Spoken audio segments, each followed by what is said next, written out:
आप सभी विद्यार्थियों का हार्दिक स्वागत, हार्दिक अभिनंदन। प्रिय विद्यार्थियों, आज हम पढ़ेंगे बीए पार्ट सेकंड यानी बीए सेकंड ईयर राजनीति विज्ञान। आपके फर्स्ट जो पेपर है वो पेपर है विश्व के संविधानों का तुलनात्मक अध्ययन, जिसमें हम अमेरिका का संविधान पढ़ेंगे। यानी इससे पहले हमने ब्रिटिश का संविधान पढ़ा, उसकी विशेषताएं पढ़ी और उसके उदय और यानी ब्रिटिश संविधान के बारे में कंप्लीटली पढ़ा। अब हम अमेरिकन संविधान पढ़ेंगे। पाठ थोड़ा बड़ा है, इसलिए इसको तीन भागों में करके पढ़ेंगे। कितने भागों में करके पढ़ेंगे? तीन भागों में बना करके और पढ़ा जाएगा। आज हम इसका पहला भाग पढ़ेंगे, जिसमें देखिए, इसमें प्रत्येक कोई भी देश होता है, उस देश की सामाजिक और आर्थिक स्थितियां देखते हुए फिर उस के संविधान की विशेषताओं को और संविधान के निर्माण की जो क्रियाएं हैं उनके बारे में अध्ययन किया जाता है। उम्मीद करता हूं कि ये पाठ आपकी सफलता को निखारने में अवश्य ही मदद करेगा।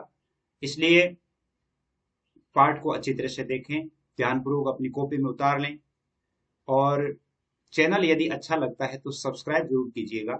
अपने दोस्तों को भी शेयर कीजिएगा।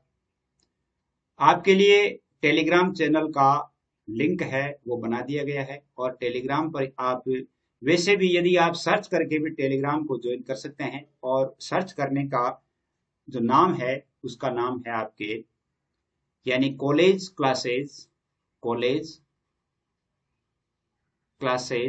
वाई डी आर रोज। यानी इनमें स्पेस नहीं देना है, कहीं भी स्पेस नहीं देना है। तो आप उस चैनल को ज्वाइन कर सकते हैं। ये पार्ट आपके आईएएस की तैयारी करने वाले, आरएस की तैयारी करने वाले, कॉलेज प्रोफेसर की तैयारी करने वाले, स्कूल व्याख्याता की तैयारी करने वाले और भी अन्य भर्तियों की तैयारी करने वाले विद्यार्थियों के लिए बहुत अधिक महत्वपूर्ण है। तो आइए इस पार्ट को पढ़ते हैं। सबसे पहले देखिए, संयुक्त राज्य अमेरिका, जिसका आपका पार्ट है सामाजिक, आर्थिक और संवैधानिक विशेषताएं। सबसे पहले अमेरिकी राजनीति के सामाजिक और आर्थिक आधार पढ़ते हैं कि संयुक्त राज्य अमेरिका की राजनीतिक व्यवस्था को अच्छी तरह से समझने के लिए वहां की सामाजिक आर्थिक व्यवस्था को अच्छी तरह से समझना जरूरी है। क्योंकि हमने जब ब्रिटेन को जाना था, ब्रिटेन के बारे में, सामाजिक आर्थिक व्यवस्थाओं के बारे में जाना था, उसी प्रकार हम सबसे पहले अमेरिका की राजनीति को समझने के लिए, अमेरिका के संविधान को समझने के लिए वहां के राजनीतिज्ञों, वहां के दार्शनिकों, उनके अलग अलग जो दृष्टिकोण है उनको पढ़ करके, और हम सबसे पहले इसकी सामाजिक जानकारी को पढ़ते हैं कि वहां पर समाज कैसा है। देखिए, अमेरिका में कैसा संविधान है, कैसा समाज है। वर्ष 2000 में जो जनगणना हुई थी उसमें अमेरिका की जनसंख्या 28 करोड़ थी। 28 करोड़ और 13 लाख का अनुमान है, यानी 2000 में। और 2006 के मध्य में ये जनसंख्या 28 करोड़ 26 लाख के से अधिक हो गई थी। यानी 2006 में प्राकृतिक संसाधनों से परिपूर्ण इस विशाल क्षेत्र और जनसंख्या ने अमेरिका को एक महाशक्ति का रूप प्रदान करने में बहुत अधिक महत्वपूर्ण योगदान दिया है। अमेरिका की जनसंख्या इतनी तीव्र गति से नहीं बढ़ रही है। देखिए, 2000 में उनकी जनसंख्या है वो 28 करोड़ और 13 लाख थी, और 2006 में यानी 6 साल में यानी लगभग 28 करोड़ और 26 लाख है, 13 लाख व्यक्तियों की वृद्धि होती है, जो कि एक बहुत ही कम वृद्धि है। तो अपने भारत में तो बहुत अधिक वृद्धि होती है। तो इसने भी जनसंख्या की जो ये वृद्धि है, इसने भी एक अमेरिका को महाशक्ति बनाने में सहायता की है। और बुनियादी तौर पर अमेरिका बेशक गोरे लोगों का देश है, लेकिन यहाँ पर 2 करोड़ और 60 लाख काले वर्ण के लोग भी रहते हैं, यानी काले लोग भी रहते हैं। वैसे अमेरिका जो है ईसाइयों का देश है, लेकिन यहाँ पर इजराइल से 3 गुना यहूदी है। इसके साथ एशिया और भी जैसे बौद्ध, मुसलमान, हिंदू 10 लाख से अधिक है। तो कहने का अर्थ है कि यहाँ इस देश में विभिन्न धर्मों के लोग यहाँ पर रहते हैं। यहूदी है वो इजराइल से 3 गुना है। कहने का अर्थ है इजराइल से ज्यादा अमेरिका में यहूदी रहते हैं। अपने यहाँ पर जैसे बौद्ध भी वहां रहते हैं, मुस्लिम भी रहते हैं, हिंदुओं की संख्या भी है। तो ये सभी धर्मों के लोग वहां पर रहते हैं अमेरिका में। ये सामाजिक स्थिति हम पढ़ रहे हैं। प्रश्न आ सकता है कि अब इसकी सामाजिक स्थिति क्या है। अमेरिका में 10 लाख के लगभग मूल निवासी है, जिन्हें इंडियंस कहा जाता है। मूल निवासी कितने हैं? 10 लाख के लगभग है। और अमेरिका के जो मूल निवासी है, उन मूल निवासियों को क्या कहा जाता है? इंडियंस कहा जाता है। अमेरिका जो है प्रोटेस्टेंट देश है, यानी प्रोटेस्टेंट देश है, लेकिन कैथोलिक संप्रदाय के सदस्यों की संख्या 6 करोड़ है। यानी आपने देखा होगा कि ये जो क्रिश्चियन है, इनके दो हैं, प्रोटेस्टेंट और आपके कैथोलिक। तो इसमें कैथोलिक संप्रदाय के 6 करोड़ लोग हैं, और वैसे ज्यादा प्रोटेस्टेंट हैं। अमेरिका की प्रमुख भाषा है वो स्पेनी है। कौन सी भाषा है? स्पेनी है, और लगभग 90% लोग है स्पेनी भाषा को बोलते हैं। और लगभग 143 राष्ट्रों के निवासी अमेरिका में रहते हैं। 143 देशों के लोग अमेरिका में रह रहे हैं। ये वहाँ की एक मोटा मोटी सामाजिक स्थिति है। अब वहाँ के समाज की विशेषताएं क्या है? देखिए, समाज की विशेषताओं में प्रश्न आ सकता है कि अमेरिका की सामाजिक विशेषताओं का वर्णन कीजिए। तब पहली उसकी विशेषता में पहला वर्णन है कि वहां पर बहुलवादी समाज है, यानी एकल जाति का नहीं है, बहुल जो धर्मी है। संयुक्त राज्य अमेरिका के बारे में ये कहा जाता है कि जो कोई वहां जाता है तो वो अमेरिका का होकर रह जाता है। क्यों? वहां के रंग ढंग में ढल जाता है, क्योंकि वो देश ही ऐसा है। 1492 में स्पेन के जो निवासी थे कोलंबस, उन्होंने पश्चिमी द्वीपों की जब खोज कर रहे थे तो उस समय अमेरिका की उन्होंने खोज की थी। अमेरिका की खोज की थी 1492 में। और उन्होंने आर्थिक और धार्मिक कारणों से 17वीं सदी में यूरोप के लोग भी वहां पर बहुत अधिक संख्या में जाकर के बसने लगे। 17वीं सदी से वहां पर अमेरिका में ज्यादा लोग बसने लगे हैं। कालांतर में यहाँ जो एशिया, अफ्रीका और लैटिन अमेरिका से विविध प्रकार की भाषाओं, जातियों, धर्मों, संस्कृतियों वाले अनेक लोग आकर के उन्होंने बसना प्रारंभ कर दिया है। कालांतर में बहुत सारी भाषाएं, धर्म, संस्कृतियां यहाँ पर आकर के रहने लग गई है। और वहां पर बहुराष्ट्रीय जो समाज है वो मजबूत हो गया है। यानी कहने का अर्थ है कि एक देश का समाज नहीं है, वहां पर बहुदेशीय समाज है। धीरे धीरे इन लोगों ने अपनी नवीन परिस्थितियों के अनुकूल अपने आप को बनाना और नवीन मिली जुली संस्कृति को जन्म दिया। जब वहां पर विभिन्न धर्मों के, विभिन्न देशों के लोग वहां पर रहने लगे तो उन लोगों का जब आपसी मेलजोल हुआ तो उनसे एक नई संस्कृति का जन्म हुआ और उन्होंने अपनी एक संस्कृति बनाई जिसमें सभी देशों की, सभी संस्कृतियों की अच्छाइयां उसमें शामिल थी। सामाजिक और राजनीतिक स्तर पर उन्होंने संगठित होना भी प्रारंभ कर दिया। और अमेरिका जो परंपरागत रूप में एक बहुलवादी और सहिष्णु समाज है, लेकिन 11 सितंबर 2001 को एक आतंकवादी घटना हुई थी वहां पे। उसके बाद इस सहिष्णु समाज ने नस्लीय घृणा और घृणाजनित अपराध की स्थितियों को अपना लिया है। यानी 11 सितंबर 2001 को जो घटना हुई थी, उस घटना से उन्हें एक विशेष जातियों से या विशेष लोगों से उन्हें घृणा होने लग गई थी। और अमेरिका में लगभग 18 लाख भारतीय लोग रहते हैं। कितने रहते हैं? 18 लोग भारतीय रहते हैं। आज तो और भी ज्यादा है। आप्रवासियों में ये पर्याप्त धनी है। वहां पर रहने वाले लोगों में सबसे अधिक धनी है जो भारतीय है। और दूसरी ओर अमेरिकी व्यवस्था है वो संकट से गुजर रही है, क्योंकि अमेरिकी लोग बेरोजगार हो रहे हैं। अमेरिका में रहने वाले दूसरे देशों के जो लोग हैं वो लोग जरूर वहां पर जाकर के बसने लगे हैं और वहां अच्छा कर रहे हैं, लेकिन अमेरिका जो स्वयं के जो निवासी है वो बेरोजगारी की मार से जूझ रहे हैं। आपके लिए मैं एक नंबर बताता हूं, 9610208295।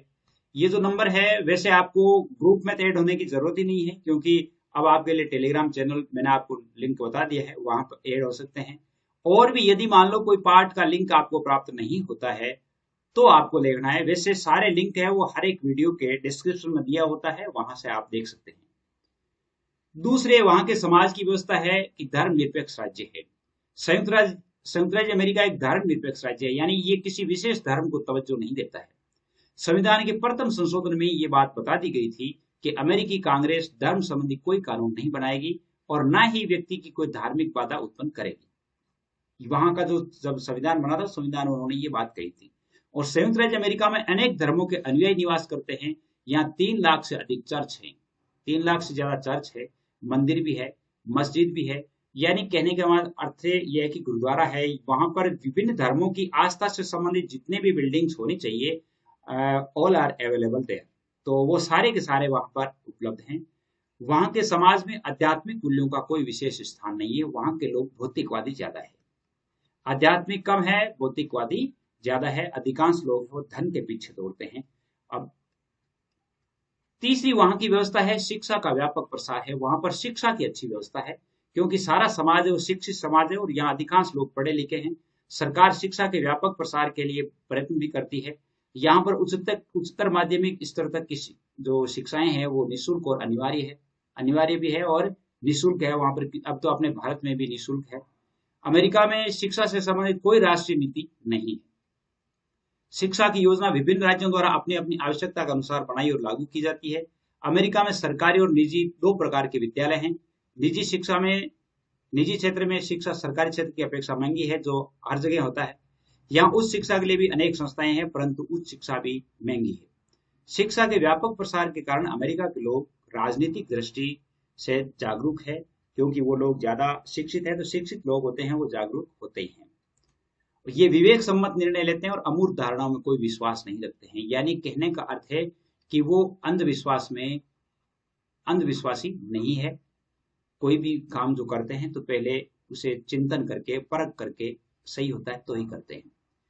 चौथी बात है महिलाओं की स्थिति, ये समाज में वहां पर देखा जाता है, और ये अपने यहाँ से जैसे प्राचीन काल से कहते आए हैं कि यत्र नार्यस्तु पूजन्ते रमन्ते तत्र देवता, जहां स्त्रियों की पूजा होती है वहां देवता निवास करते हैं। स्त्रियों की स्थिति के आधार पर निश्चित रूप से कहा जा सकता है कि अमेरिका एक सभ्य देश है। वहां पर स्त्रियों को अच्छी स्थिति में देखा जा सकता है। अमेरिका में स्त्रियों को सभी क्षेत्रों में पुरुषों के बराबर अधिकार दिया गया है। वहां स्त्रियों को संपत्ति अर्जित करने का, व्यय करने का, संपत्ति धारण करने का पूरा अधिकार है। और अधिकांश अमेरिकी राज्यों में स्त्रियों को बच्चों का अभिभावक भी माना जाता है। अधिकांश जो अमेरिका के कई राज्य ऐसे हैं जहां पर स्त्रियों को अपने बच्चों का अभिभावक माना जाता है। उनको पुरुषों के समान तलाक लेने का अधिकार भी है। शिक्षा ले लो, चिकित्सा ले लो, विज्ञान ले लो, सभी क्षेत्रों में स्त्रियों का एक उल्लेखनीय योगदान है। अमेरिकी समाज में स्त्रियों के साथ दुर्व्यवहार या उनके साथ अपमानजनक व्यवहार की घटनाएं बहुत कम घटित होती है। यानी स्त्रियों की तरफ से स्त्रियों के लिए वो एक स्वर्ग है। पांचवा है जातीय समस्या। वहां पर यह समस्या जरूर है, हर देश में देखने को मिलती है। संयुक्त राज्य अमेरिका में बहुत पहले से अफ्रीकी लोगों को गुलामों के रूप में लाना शुरू कर दिया था। अमेरिका में अफ्रीकी लोगों को वहां पर गुलामों के रूप में लाते और इन अश्वेत गुलामों से निम्न स्तर के काम करवाए जाते थे। उनके साथ घृणिक और भेदभावपूर्ण व्यवहार किया जाता था। कच्ची और गंदी बस्तियों में उन्हें जीवन व्यतीत करना पड़ता था। अब क्या है कि जैसे वहां से वो अफ्रीका से गुलाम ले जाते वहां पर संख्या तो हो ही गई। अब वो लोग जहां वहां रहने लगे तो वहां उनकी औलाद भी होना शुरू हुई, और औलाद शुरू होना हुई तो यानी कहने का अर्थ है कि वो लोग बढ़ते गए, और बढ़ते बढ़ते वो लोग भी अपने आप को अमेरिका का मानने लगे। यानी उन लोगों के साथ इस प्रकार का व्यवहार किया जाता था कि वो सार्वजनिक स्थानों का उपयोग नहीं कर सकते थे, स्कूलों में पढ़ नहीं सकते थे, राजनीतिक अधिकारों में उनका कोई अधिकार नहीं था, वो वोट नहीं कर सकते थे, उनको वो अपना प्रतिनिधि नहीं बन सकते थे, किसी भी तरह का कोई चुनाव नहीं लड़ सकते थे, उच्च पदों को वो धारण नहीं कर सकते थे। इतना भेदभाव उनके साथ था। स्वतंत्रता और समानता का जो राग अलापने वाला जो अमेरिका है, उसके संविधान में ये लिखा हुआ है कि सभी व्यक्ति समान उत्पन्न हुए हैं, परंतु व्यवहार में वे आज भी असमानता से ग्रसित हैं। यानी ऐसा लिखा हुआ है लेकिन ऐसा होता नहीं है। संविधान द्वारा उनको मताधिकार अब प्रदान किया गया है, परंतु व्यवहार में बहुत कम अश्वेत उसका उपयोग करते हैं, क्योंकि उनके लिए वोट देने का कोई मतलब ही नहीं है। अश्वेत कहो चाहे निग्रो कहो, अमेरिका के सर्वोच्च पद या राष्ट्रपति उपराष्ट्रपति तक नहीं पहुंच सके हैं। अमेरिका में अब तो पहुंचने लग गए हैं, लेकिन फिर भी उनमें प्योरली अगर मान लो अश्वेत लोग हैं वो वहां पर नहीं जा पाते हैं। संवैधानिक संशोधन द्वारा इन्हें अधिकार और सुविधाएं प्रदान की गई है, परंतु व्यवहार में अभी भी भेदभाव जारी है। स्वयं अश्वेत व्यक्ति जो है, वहां पर रहने वाले जो लोग हैं, जो काले लोग हैं, उन काले लोगों ने अपने अपने संगठन बनाए हैं। काले लोगों द्वारा जो संगठन बनाए गए उन संगठनों के नाम है the national association for the advancement of world people, coloured people, ये हैं national association for the advancement of coloured people, the Congress of racial equality, the national urban league. ये ऐसी संस्थाएं हैं जो काले लोगों द्वारा, वहां के अश्वेत लोगों द्वारा बनाई गई है। वहां की इस व्यवस्था के बाद है राजनीतिक व्यवस्था के प्रति दृष्टिकोण। राजनीतिक व्यवस्था के प्रति दृष्टिकोण, संयुक्त राज्य अमेरिका जो है वो एक प्रजातांत्रिक देश है। स्वतंत्रता, समानता और भ्रातृत्व के प्रजातंत्रात्मक मूल्यों के आदर्श को प्राप्त करने के लिए वह निरंतर प्रयत्नशील है। अमेरिकी लोगों की शांतिपूर्ण और संवैधानिक साधनों में बहुत दृढ़ आस्था रही है, और वो ये मानते हैं कि प्रजातंत्रात्मक मूल्यों की स्थापना के लिए क्रांति की कोई जरूरत नहीं है। अमेरिका वाले क्या मानते हैं कि प्रजातंत्र की स्थापना करने तो वहां पर क्रांति करने की आवश्यकता नहीं है, और वे बहुमत के शासन का समर्थन भी करते हैं। आज भी अमेरिका जो है, राजनीतिक व्यवस्था का मूल आधार वही है जो संविधान के निर्माण के समय था। अमेरिकी पूंजीवादी व्यवस्था वाला देश है और साम्यवाद का विरोधी है। अमेरिका जो है पूंजीवादी देश है और साम्यवाद का विरोधी, ये बिल्कुल सब जानते हैं। साम्यवाद के विरुद्ध अमेरिका ने बहुत लंबा संघर्ष किया है। अमेरिका ने अंतर्राष्ट्रीय स्तर पर साम्यवाद का विरोध किया, जैसे नाटो जैसे क्षेत्रीय संगठनों का निर्माण किया और अंतर्राष्ट्रीय समर्थन प्राप्त करने का प्रयत्न भी किया। अमेरिका में सर्वोच्च शक्ति जनता में निहित है। किसमें निहित है? जनता में निहित है। और संविधान द्वारा शक्तियों का अधिकाधिक विकेंद्रीकरण किया गया है। संविधान की सर्वोच्चता, शक्ति पृथक्करण, न्यायपालिका की स्वतंत्रता अमेरिकी राजनीति की प्रमुख विशेषताएं। अगर मान लो आपसे पूछा जाए कि अमेरिकी राजनीति की प्रमुख विशेषताएं है क्या है, तब आप क्या बताएंगे? पहला है संविधान की शक्तियों का विकेंद्रीकरण, ठीक है। दूसरी एक विशेषता यह है कि अमेरिका की सर्वोच्च शक्ति जनता में निहित है। तीसरी है संविधान की सर्वोच्चता। चौथी है इसकी शक्ति पृथक्करण और न्यायपालिका की स्वतंत्रता। ये अमेरिकी राजनीति की विशेषताएं हैं। आपके लिए जो नंबर है वो है 9610208295। लेसन कैसा लगता है आप जरूर बताइएगा। संयुक्त राज्य अमेरिका की आर्थिक व्यवस्था कैसी है? सामाजिक और आर्थिक व्यवस्था दोनों जरूर। सामाजिक व्यवस्था में हमने पढ़ लिया कि समाज वहां का कैसा है। अब हम आर्थिक व्यवस्था की नीति के बारे में पढ़ते हैं। संयुक्त राज्य अमेरिका की गणना विश्व के संपन्न और समृद्ध देशों में होती है, ये सब जानते हैं। और वो प्राकृतिक संसाधनों की दृष्टि से एक संपन्न देश है। यहाँ यूरेनियम है, तेल है, लोहा है, कोयला है, इस प्रकार के खनिज पदार्थों के विशाल भंडार है। अमेरिका औद्योगिक विकास की दृष्टि से एक सबसे अग्रणी देश है। तो इस देश की आर्थिक व्यवस्था की जो विशेषताएं हैं वो कौन सी है? सबसे पहली विशेषता है अहस्तक्षेप के सिद्धांत में विश्वास करते हैं। अमेरिका कौन से? लेसेस फेयर में विश्वास करते हैं, जिसको राजनीति विज्ञान में लेसेस फेयर कहा जाता है, अहस्तक्षेप का सिद्धांत कहा जाता है। संयुक्त राज्य अमेरिका जो पूंजीवादी देश है और अहस्तक्षेप की नीति का समर्थक है। यानी उनका कहने का अर्थ है कि अमेरिकी संविधान निर्माता व्यक्ति के आर्थिक जीवन में कोई बाधा नहीं चाहते थे। आर्थिक जीवन का विकास करने के लिए किसी का भी हस्तक्षेप वो नहीं चाहते थे। यानी वो इस बात में विश्वास रखते हैं कि व्यक्ति एक विवेकशील प्राणी है, अपने हित को अच्छी तरह से समझता है। यदि उसे आर्थिक क्षेत्र में स्वतंत्रता प्रदान की जाए तो वह अपनी योग्यता और श्रम का पूर्ण उपयोग करेगा और अपनी उन्नति करेगा, और उसकी उन्नति होगी तो अपने देश की उन्नति होगी। इस बात में वो विश्वास करते हैं। अमेरिका अन्य पूंजीवादी देशों की तरह खुली प्रतियोगिता नीति का समर्थक है। यहाँ लोगों को संपत्ति अर्जित करने, व्यय करने और धारण करने की पूरी स्वतंत्रता है। निजी क्षेत्रों पर राज्य का बहुत ही कम अधिकार है। तो सबसे पहली जो इसकी विशेषता है वो तो यह है हस्तक्षेप की नीति। दूसरी इनकी विशेषता है आर्थिक विशेषता में सामाजिक विशेषताएं पढ़ी, अब आर्थिक विशेषताएं। आर्थिक विशेषता दूसरी है आर्थिक असमानताएं। एक विशेषता ये भी है, अमेरिका पूंजीवाद देश है, ये सब जानते हैं, और इसने हस्तक्षेप और खुली प्रतियोगिता जो नीति है उसको स्वीकृति दे रखी है। इनके कारण पूंजी के अत्यधिक केंद्रीकरण से आर्थिक असमानता को बढ़ावा मिला है। यानी कुछ व्यक्ति ऐसे हैं जिनके पास बहुत अधिक संपत्ति है, कुछ के पास कुछ भी नहीं। आज भी अमेरिका में जो किसान है, श्रमिक है, गरीब वर्ग है, ऐसे अनेक लोग हैं जो अभाव का जीवन जी रहे हैं। अमेरिका में उच्च भौतिक मूल्यों के प्रति आकर्षण है और अधिकांश लोगों के जीवन का उद्देश्य अधिकतम धन कमाना है। और इन सब के परिणाम स्वरूप क्या हुआ है कि समाज में अनेक बुराइयां बढ़ गई है, भ्रष्टाचार बढ़ गया है। अपनी आर्थिक शक्ति के बल पर पूंजीपति वर्ग है वो राजनीतिक क्षेत्र को कुंडली मार करके बैठ गए हैं। वहां यानी जो है वो ज्यादातर कौन से लोग हैं? जो जिनके पास पैसे हैं। आर्थिक की विशेषताओं में तीसरी बात है कल्याणकारी राज्य। अमेरिका एक लोक कल्याणकारी राज्य भी है। वहां राज्य व्यक्तियों के निरंतर प्रयत्नशील रहता है व्यक्तियों के लिए। वहां पर सामाजिक सुरक्षा योजना को व्यापक रूप दिया गया है। समाज के दुर्बल और असहाय लोगों के लिए अनेक योजनाएं लागू की गई है। अधिक बजट का प्रावधान किया जा रहा है गरीब लोगों के लिए। अमेरिका में राज्य सरकार भी अपने स्तर पर अपनी लोक कल्याणकारी योजनाएं लागू करती है। निजी क्षेत्र की बड़ी कंपनियां अपने श्रमिक और कर्मचारियों के लिए बहुत अधिक सुविधाएं प्रदान करती है। तो अमेरिकी लोगों में इस भावना पर बल दिया जा रहा है कि राज्य अथवा सरकार पर निर्भर करना अच्छी बात नहीं है। राज्य का काम केवल व्यक्ति की इतनी मदद करना है कि वे आत्मनिर्भर बन सके। यानी सेल्फ डिपेंडेंट जो है वो बनाने का काम है। बाकी अपनी उन्नति करना और अपनी पूंजी बनाना ये सब काम तो व्यक्ति स्वयं ही करता है। आर्थिक विशेषताओं में चौथी इसकी विशेषता है श्रमिक संगठनों की भूमिका। अमेरिका में जहां एक और पूंजीवादी व्यवस्था है तो दूसरी ओर शक्तिशाली श्रमिक संगठन भी बने हुए हैं, और इन संगठनों ने अपनी शक्ति से श्रमिकों की आर्थिक और सामाजिक स्थिति में सुधार कर दिया है। अमेरिकी श्रमिकों की स्थिति विश्व के अन्य देशों से अच्छी है, क्योंकि वहां के जो मजदूर है वो अन्य देशों के मजदूरों से अच्छे हैं। उनको वहां पर अच्छा वेतन मिलता है। बीमारी, चोट, आकस्मिक दुर्घटना, इनसे भी उनको सुरक्षा, यानी उन सभी के बीमे हो रखे हैं। अगर मान लो किसी को गंभीर चोट आ गई है, बीमारी आ गई है, तो सरकार उनकी सुरक्षा करती है। उनको सवैतनिक अवकाश भी मिलता है, यानी उनको अवकाश मिलता है तो अवकाश के दिन भी उनका पेमेंट बना रहता है।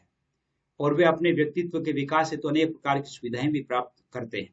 श्रमिकों को प्रदान की गई इन सुविधाओं के कारण ही यहाँ के श्रमिकों में संघर्ष करने की प्रवृत्ति बलवती नहीं हुई, क्योंकि इन लोगों को अच्छी जगह मिल रही है। अच्छी जगह मिलने के साथ साथ इन लोगों का जो जीवन यापन है वो अच्छी तरह से हो रहा है, इसलिए ये लोग संघर्ष करने की सोचते ही नहीं है। मार्क्स की भविष्यवाणी यहाँ पर सफल नहीं होती है। यहाँ पर साम्यवादी जो व्यवस्था है उसकी बिल्कुल भी नहीं चलती। पांचवी वहां पर है बेरोजगारी की समस्या। आर्थिक विशेषताओं में अमेरिका को अनेक बार विकट बेरोजगारी की समस्या का सामना करना पड़ा है। 1930 में जो आर्थिक मंदी हुई थी उसमें सरकार के सामने गंभीर संकट पैदा हो गया था और सरकार को आवश्यक योजना बनानी पड़ी थी। और उस समय रूजवेल्ट जो वहां के राष्ट्रपति थे, उन्होंने आर्थिक नीतियां बनाई और आर्थिक नीतियों से उन्होंने बेरोजगारी पर नियंत्रण पाया। दूसरे विश्व युद्ध के बाद अमेरिकी राष्ट्रपति ट्रूमैन को भी इसके संबंध में विशेष प्रयास करने पड़े और सरकार इस समस्या के निराकरण हेतु हमेशा प्रयत्नशील रहती है। उन्हें पता रहता है कि कब हमारी सरकार बैकफुट पर आ जाए। छठी बात है कृषि का विकास। यद्यपि अमेरिका एक पूंजीवादी देश है, फिर भी वहां पर औद्योगिक विकास पर बल दिया जाता है। खाद्य पदार्थों के उत्पादन की दृष्टि से वो पूर्णतः आत्मनिर्भर है। अमेरिका में गेहूं, चावल, जौ, कपास, मक्का इनका बहुत अधिक उत्पादन होता है और पिछले अनेक वर्षों से अमेरिका में खाद्यान्नों का इतना अधिक उत्पादन हुआ है कि वह दुनिया के अन्य देशों को भी निर्यात करता है। वर्तमान समय में अमेरिका विश्व पर अपनी सर्वोच्चता स्थापित करने के लिए सभी साधनों का उपयोग कर रहा है। कहने का अर्थ है कि कृषि का विकास यानी जो अनाज है वो भी उनके लिए वहां पर अधिक मात्रा में है। 9610208295 ये आपके लिए नंबर है। अब हम अगला भाग 2 है वो कल पढ़ेंगे, क्योंकि भाग 2 आ गया है। फिर हम संविधान का उदय पढ़ेंगे और वो कल पढ़ेंगे, आज नहीं पढ़ेंगे। आज के लिए बस इतना ही है। चैनल को सब्सक्राइब नहीं किया तो सब्सक्राइब जरूर करें, अपने दोस्तों को शेयर करें अधिक से अधिक, ताकि इसी प्रकार के वीडियोस आपके लिए लाता रहूं। आज के लिए बस इतना ही। जय हिंद, जय भारत।